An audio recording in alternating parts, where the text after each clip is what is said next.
Good morning everyone. आज के इस वीडियो में हम लोग पढ़ेंगे class 11 properties of bulk matter का बहुत ही इंपॉर्टेंट टॉपिक का नाम लिख लेना है स्ट्रेन। ये क्लास 11 फिजिक्स का बहुत ही इंपॉर्टेंट टॉपिक है स्ट्रेन। स्ट्रेन क्या होता है आप इस पिक्चर से समझ सकते हैं स्ट्रेन के बारे में। यहाँ पर है बिफोर फोर्स। बिफोर फोर्स कहने का मतलब ये जो ऑब्जेक्ट है, इस ऑब्जेक्ट में हम कोई भी फोर्स जब तक नहीं लगाए हैं तब तक इसका लेंथ क्या है, एल है, और इसमें कुछ भी डिस्प्लेस नहीं हुआ है। लेकिन जैसे ही हम इसमें फोर्स लगाते हैं, जब हम इसमें फोर्स लगाते हैं तो इसका जो बॉडी का डिस्प्लेसमेंट है वो dl बढ़ जाता है। dl कहने का मतलब स्मॉल अमाउंट ऑफ लेंथ इसके अंदर बढ़ जाता है। जैसे कि हम कोई भी लोहे को अगर हम गर्म करके उसको पीटते हैं तो उससे उसका क्या होता है, लेंथ बढ़ जाता है। तो यहाँ पर dl कहने का मतलब, डेल्टा एल कहने का मतलब है कि उसके अंदर स्मॉल अमाउंट ऑफ चेंज आएगा उसके लेंथ में। ठीक है, जब तक हम उसमें कोई फोर्स नहीं लगाए थे तो उसका लेंथ एल था, लेकिन जैसे ही उसके अंदर हम फोर्स लगाएं तो उसमें क्या हुआ, small amount of length change हो गया। ठीक है,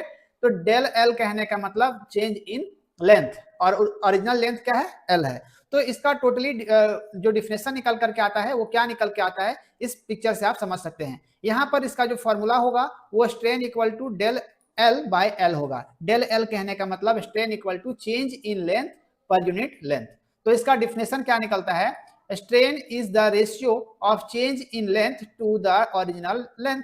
जो स्ट्रेंथ रेशियो है किसका किसका, तो जो लेंथ चेंज कर रहा है उसका और जो ओरिजिनल लेंथ है उसका, इन दोनों का ये रेशियो है, कौन, स्ट्रेंथ। ठीक है, और इसका जब हम लोग यूनिट का बात करेंगे, एसआई यूनिट का, तो ये क्या होगा, ये एसआई यूनिट ये यूनिट लेस होता है। यूनिट लेस कहने का मतलब कि ये डायमेंशनल लेस होता है, जिसके कारण इसका कोई भी यूनिट नहीं होता है।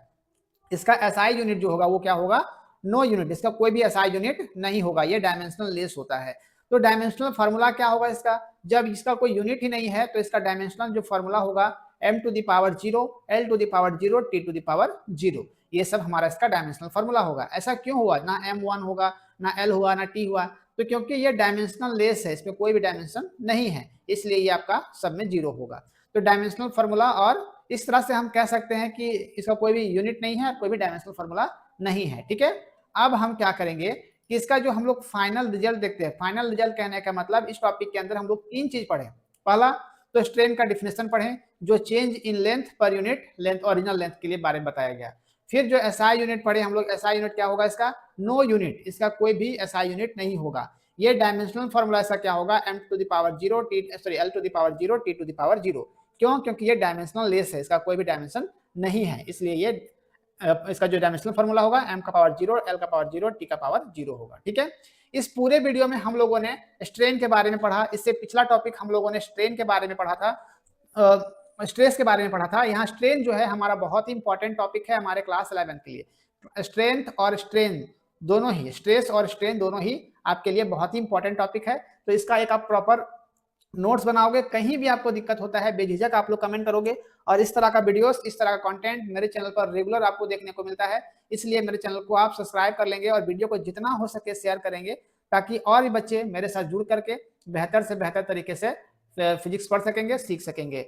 और बेल आइकन को प्रेस कर लेना है, जिससे मेरा अपडेट सुबह 10 बजे आता है, वो अपडेट सबसे पहले आप तक पहुंचे और आप उस वीडियो से लाभ उठा पाओ, सीख पाओ। मिलते हैं अगले वीडियो में, तब तक थैंक यू टीचर, जय हिंद।